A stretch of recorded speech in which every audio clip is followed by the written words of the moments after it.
What do abolitionists have to do with how we celebrate Christmas?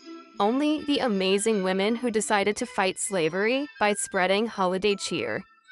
In the 1830s, the United States was already extremely divided over the issue of slavery. Northerners had begun formally organizing against the practice, including Bostonians, specifically Boston's women. Inspired by the recent efforts of William Lloyd Garrison, female abolitionists formed the Boston Female Anti-Slavery Society in 1833. While many New Englanders didn't support slavery, many were also indifferent toward the issue. The Boston Female Anti-Slavery Society wanted to bring awareness to their cause, but needed the funds to do so.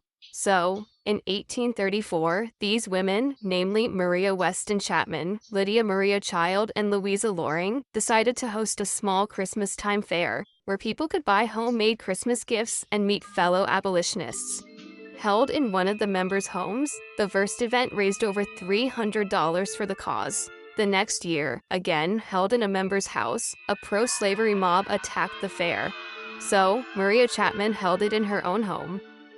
When that was attacked, her parents hosted the event. Maria refused to be intimidated and defiantly proclaimed that the Christmas fair would be an annual event.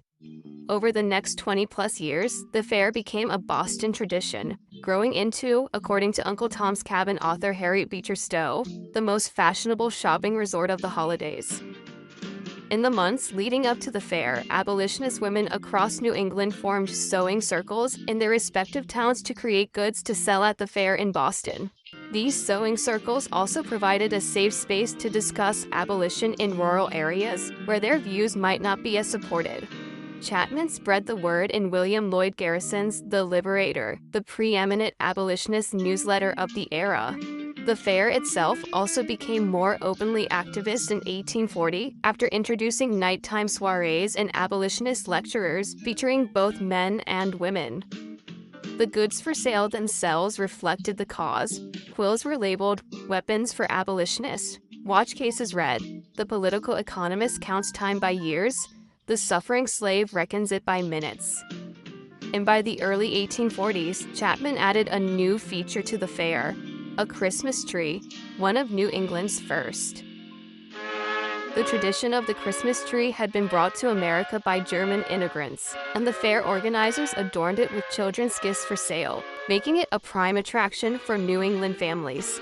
The bazaar, as the fair became known after 1845, was taking off in popularity, occupying Boston's Faneuil Hall for over a week by the 1850s. But Chapman and the other organizers worried their abolitionist message was getting lost in consumerism.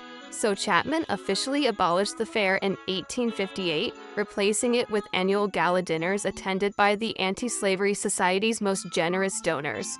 But the Christmas Bazaar was successful in more ways than one.